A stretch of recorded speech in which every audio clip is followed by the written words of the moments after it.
up, guys? Welcome to Voicey here. This is a believer that sauce is very important in a dish, host Captain Zach, and today's subreddit is r/IDontWorkHereLady with a little bonus from r/today I fudged up. Don't forget to like, subscribe, and hit that bell to never miss an episode. This story's called Threatened to be Fired from a Job I Had Just Quit. So, a little over a year ago, I had started college at a university one town over from where I lived. I decided to move into the dorms to experience the full college life. And as I had no car to drive back home, had to quit a retail job that I had for about a year and a half and turn down a manager position I was just offered. The town I go to college in is pretty small, with the only thing going for it being the university, so there were no clothing stores or entertainment places. My third week of university, a few of my new friends and myself decided to take a trip to my hometown to visit the mall. The store I used to work at was one of those very teen-centric fashion stores that had no sizes to fit my 6'3", 275-pound stature. But I decided to drop by and say hey to my past coworkers. My friends decide to look around the store, so I stay and started to look for a gift for my girlfriend. The mall pretty much prevented security from kicking people out, and only did it as a last option, so it's usually up to the stores themselves to deal with crazy customers. About 10 minutes later, a small Hispanic woman came up and asked if I could open a changing room for her daughter. I politely told her that I did not work there and continued to browse some hoodies. At this point, she got a little aggressive and proceeded to say, yes you do. I've seen you here every time I go shopping." I proceeded to explain that I had recently quit and for her to find an associate to help her. This is where she goes full Karen mode. "Don't you lie to me, I know you work here! Stop being lazy and do your job!" After working in retail so long, I was tired of putting up with rude customers and practically jumped at the chance to let this lady have it. "For the last time, I do not work here. Step off, pendeja." Pendeja being a really rude word for stupid. This Hispanic woman, who was only maybe 5'3", started cussing and yelling at me in Spanish, which I barely understand, and after a few seconds switches back to English and starts yelling at me to get my manager and that she'll have me fired. The manager on duty was actually the store manager, who I really liked since she never took any BS from customers, was already on her way. The woman, who realized it was the manager, started cussing in Spanish again, and at this point, the store manager politely told her to leave immediately in Spanish. This only made the woman angrier, as she spit out more Spanish cuss words than I didn't even know existed, all while her young daughter stood behind her very embarrassed and a little scared. The store manager got fed up and told the lady in Spanish, "Get out before I call the police." The lady huffed and with another flurry of curses, turned around and started walking. About halfway out, she turned back and said, "I'm contacting the district office to have you and that lazy POS fired." The store manager just laughed and said, "My sister is the district manager and he doesn't even work here, pendeja." We both looked at each other and let out a little laugh. I stopped looking for gifts and spent the rest of my time in the store explaining what happened to my friends and talking to the manager about other times situations like this happened when I worked there. Overall, I don't miss retail one bit, but I do miss the people I worked with, especially the store manager. She always had my back, even as a customer. Honestly, man, I couldn't have said it better myself. You know, being from the Houston-ish area, there are a lot of Latinos around. And there are definitely some words that I know of that Mexican people use that are definitely not okay for people from other Spanish-speaking countries to use. And there are words that are insanely offensive to, Mexican people that don't really matter too much to people from let's say Panama or Nicaragua. It's just really interesting stuff and you gotta be careful. This story's called Plot Twist, I Used to Work Here 6 years ago. I used to work at a very popular high-end grocery store in my area. I worked in almost every department. I started there when I was 15 and took whatever hours I could to make extra money until I finished college when I was 21. I made a lot of friends there. I met my now husband there, and this particular store happens to be the nearest grocery store to where I live now. I shop there regularly and pop in to visit some friends I made who still work there. Fast forward, it's been 6 years since I left to get a full-time job in my career field. Hubby and I are married and now we have a 5-month-old son. I had a C-section, so a few weeks after giving birth, My doctor gave me the okay to drive, and a month or so after that, I felt confident enough to go get a couple groceries alone with my little nugget. I put him in a baby wrap so I wouldn't have to lug in his carrier. Anyway, all this is worth mentioning because I just had a baby, so my hair was a wreck. Probably had baby spit on one or both of my shoulders, was basically in pajamas, and not to mention, literally wearing my infant. The other thing that's worth mentioning is that the store in question has recently displaced literally all of their products to make room for a new beer and wine section that they want front and center when you walk in.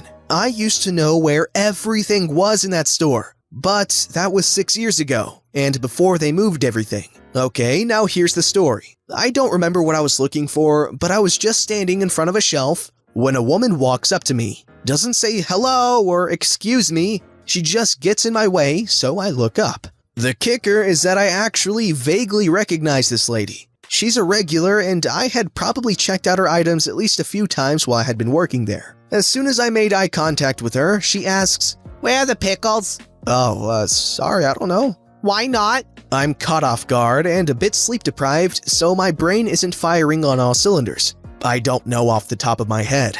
"If they're gonna move everything on me, then you should at least know where it's moved to so that I don't have to wander around the store." I'm feeling like I shouldn't have to point this out due to my appearance and the fact that my infant child is strapped to my chest. I don't work here. "Yes, you do."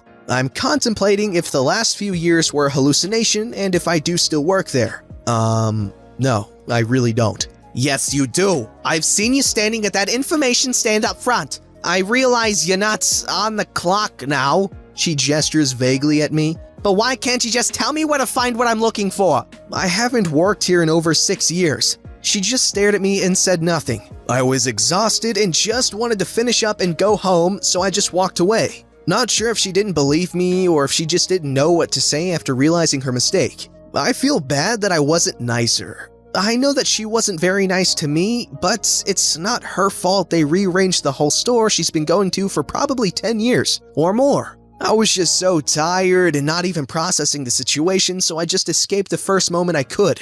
I hope that lady found her pickles without harassing anyone else.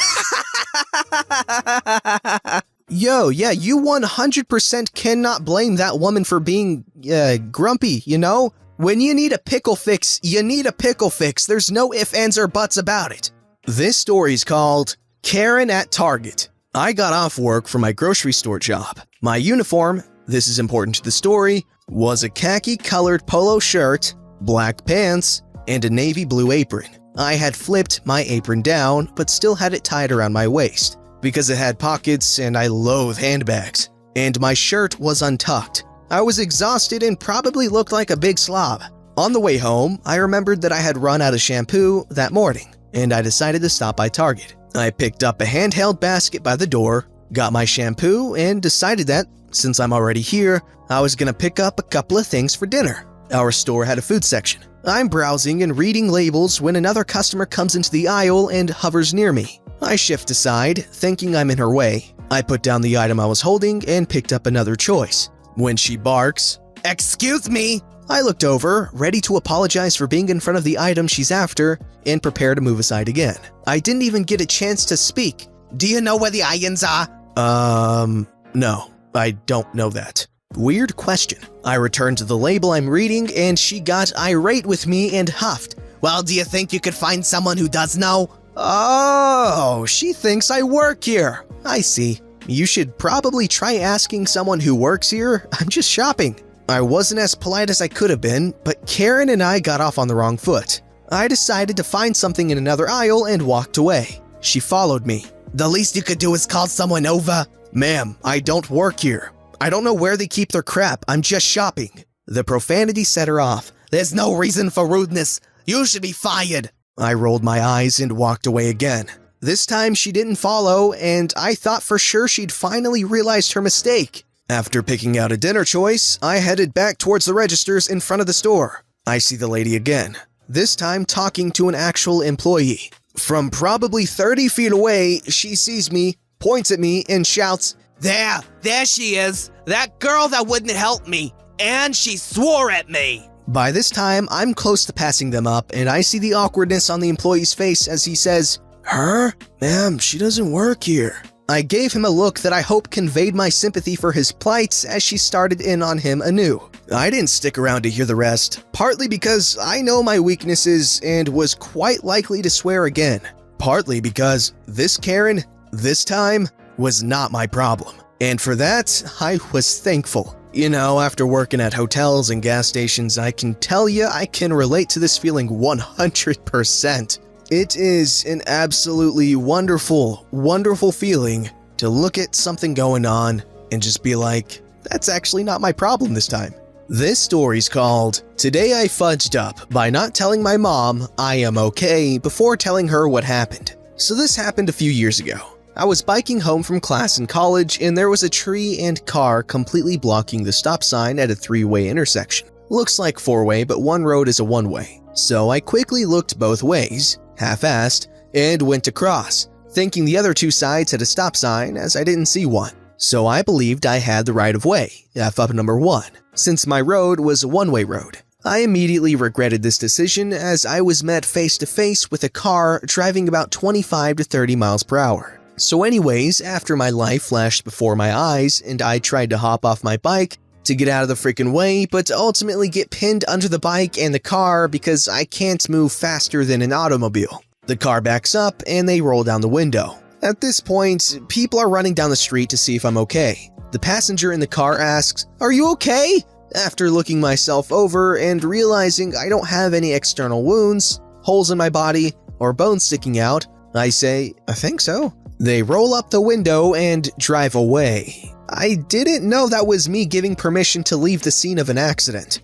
My dad thinks they were hiding something, which is why they left as fast as possible. My dad doesn't trust anyone, so that isn't saying much. At the time, I was in so much shock that I didn't even care they left. I was just embarrassed and confused as I thought I had the right of way.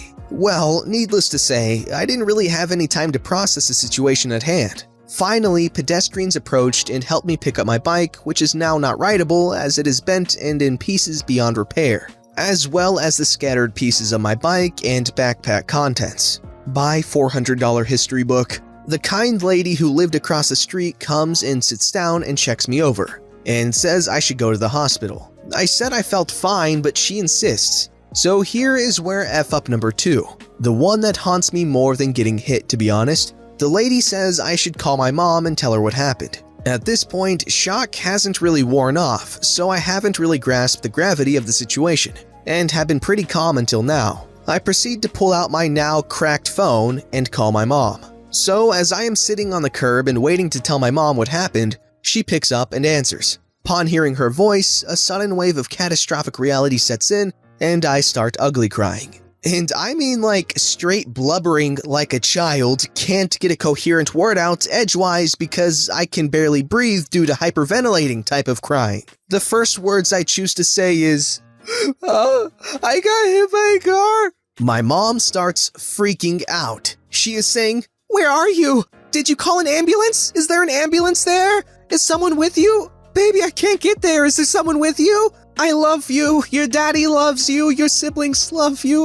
Oh God, baby, I can't get there. I love you so much." Meanwhile, my poor mother is 4 hours away. And all I can think now when I play this back in my head is she was sitting there at the house doing work and then gets a phone call from her daughter and all she hears is hysterical crying and that she got hit by a car. Essentially, she thought I was dying and calling to say goodbye. I learned that exact thing from my dad about a year or two later. Eventually, the lady next to me tells me to say, "You need to tell her you are okay." So I do. After a couple of minutes and the lady talking to my mom on speaker, she finally calms down enough to talk to me and get me set up to go to the hospital. Everything turned out okay. I had some serious road rash, a concussion, whiplash, and some serious physical therapy for muscle spasms in my back that still happen every once in a while. But I am still in one piece and overall really lucky. I never saw the car again. My dad drove around the area for hours when I got out of the hospital and they made it to my college. And my mom later made a call, or 100, to the government center and they removed the tree and placed a "no parking or you'll be towed" sign there after all this happened. I never really thought anything about the conversation with my mom that day, other than in the sense of how grateful I am to have such a loving mother. However, a year or two later, my dad shattered that and told me that my mom didn't sleep for a week after. She still had nightmares every once in a while, and she cried for so long after the initial call. He told me when I spoke and told her I had been hit that she thought I was dying. She pictured me alone in the middle of the street, calling to say goodbye. That still haunts me. It's been about 7 years, and whenever I think about it, I feel so sad about how much I must have scared her. Okay, yeah, you definitely are really lucky, because the 2 years I went to high school here in Texas, 3 kids got hit by cars and died. Okay, that's bad. The first 2 happened at the same time.